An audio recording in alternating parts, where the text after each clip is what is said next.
Le défi construction d'harmonie est une tendance populaire sur TikTok depuis un certain temps maintenant, et l'exemple le plus connu de cet extrait est la chanson de Grace Kelly. Voici l'exemple du créateur TikTok Sam Poe.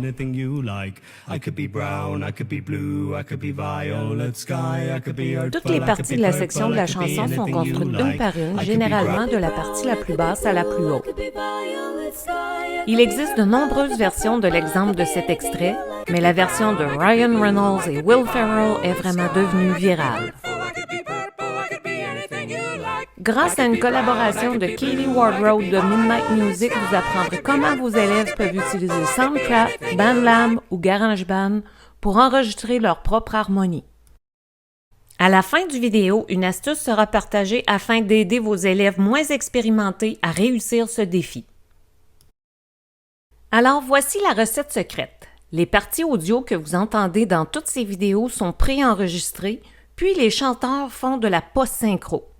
Vous pouvez facilement adopter la même approche avec vos élèves et le processus est le même, quelle que soit l'application logicielle que vous utilisez. Pour commencer, les élèves devront apprendre toutes les parties distinctes de la chanson. Ils peuvent travailler en solo ou ils interprètent toutes les parties eux-mêmes, ou encore ils pourraient travailler en groupe et diviser les parties entre les membres du groupe. Si vos élèves ne sont pas chanteurs, ils peuvent jouer les parties sur leur instrument. Lorsque vous êtes prêt à enregistrer, ouvrez l'application que vous avez choisie. J'utilise Soundtrap, mais vous pouvez aussi utiliser Bandlab ou GarageBand ou tout autre logiciel d'enregistrement multipiste. Je vais ajouter une piste voix et microphone pour commencer. Mais avant d'appuyer sur le bouton d'enregistrement, je vais configurer quelques autres paramètres. Le tempo. Pour le projet de Grace Kelly, je vais choisir 120 battements minutes. Ensuite, choisissez la tonalité qui est sol majeur, puis vérifiez les chiffres indicateurs. Je vais les laisser en 4/4. Vous pouvez trouver les mêmes paramètres dans Bandlab for Education et dans GarageBand sur Mac. Ensuite, je vais m'assurer que le métronome est en fonction et vérifier qu'il y a un décompte. J'aime bien avoir un décompte de 1 mesure avant de commencer l'enregistrement, mais vous pouvez l'augmenter si vous le souhaitez. J'aime aussi configurer toutes les pistes dont j'aurai besoin. Donc, je vais ajouter 5 autres pistes pour faire un total de 6.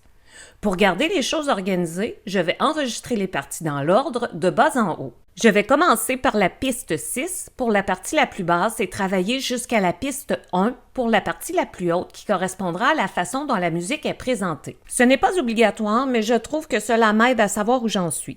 J'ai aussi choisi de renommer les pistes que je puisse voir en un coup d'œil laquelle est laquelle. La façon dont j'aime assembler ces projets est d'enregistrer chaque partie chantée une fois, puis de profiter du copier-coller pour créer l'effet des parties qui se superposent. Le résultat final ressemblera à quelque chose comme ceci. Ensuite, assurez-vous que votre microphone est sélectionné dans le logiciel. Vous utilisez peut-être le micro intégré sur votre appareil, mais il est encore mieux de brancher un microphone externe. Si vous en avez un, peu importe ce que vous utilisez, assurez-vous que le bon micro est sélectionné dans votre menu d'entrée. Vous pouvez également tester vos niveaux en cliquant sur le bouton de paramètres, démarrer le test, puis chanter ou jouer dans le microphone. 1, 2, 1, 2, 1, 2, 3, 4.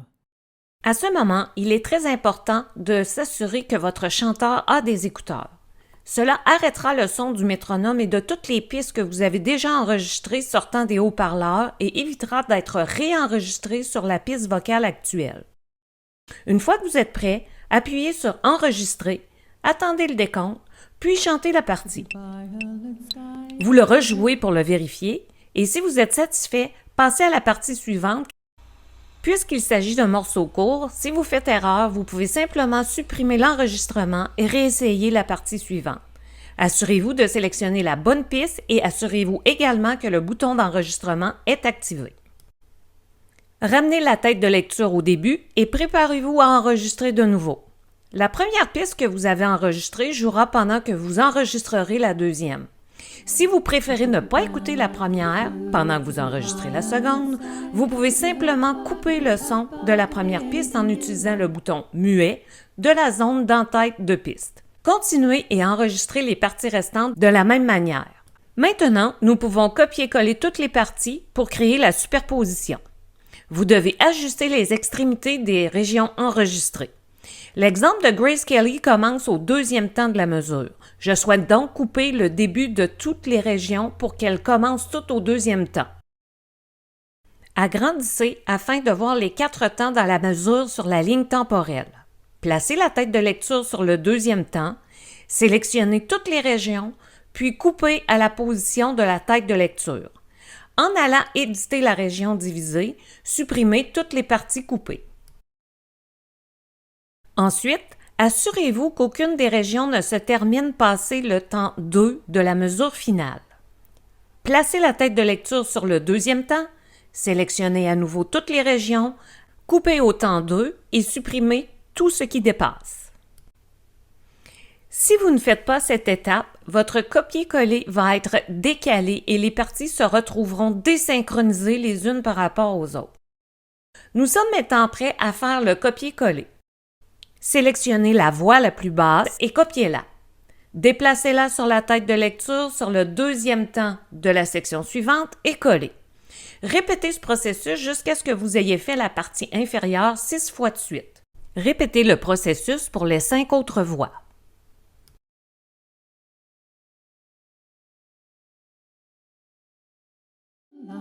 I could be brown, I could be blue, I could be violet sky, I could be purple, I could be purple, I could be anything you like.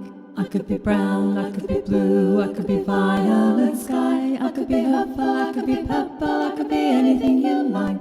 I could be brown, I could be blue, I could be violet sky, I could be purple, I could be purple, I could be anything you like.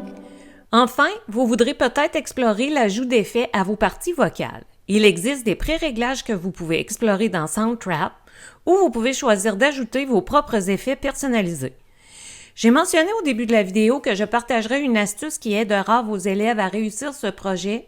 L'astuce consiste à fournir des pistes de guidage à l'aide d'un instrument avec lequel les élèves peuvent chanter ou jouer pendant qu'ils enregistrent. Dans cet exemple, j'ai configuré les parties de Grace Kelly à l'avance à l'aide du clavier logiciel intégré dans Soundtrap. Vous remarquerez qu'il y a une piste de clavier pour chacune des parties vocales. Lorsque j'ai enregistré ma voix, j'ai simplement fait jouer cette piste de clavier dans mes écouteurs pendant que j'enregistrais la partie vocale. La piste de clavier est vraiment excellente pour guider et aider le chanteur à se sentir plus en confiance pendant qu'il enregistre sa propre partie. Et c'est tout aussi utile pour les instrumentistes. Lorsque vous avez terminé, vous pouvez exporter l'enregistrement sous forme de fichier WAV ou MP3. Si vous souhaitez créer une vidéo pour accompagner l'enregistrement, vous pouvez vous filmer en synchronisant avec l'enregistrement que vous avez effectué, puis combiner le fichier vidéo et audio dans un logiciel de montage vidéo. Les liens pour la ressource originale sont en dessous de ce vidéo. Merci beaucoup à Midnight Music et Katie Wardrobe pour ce partage.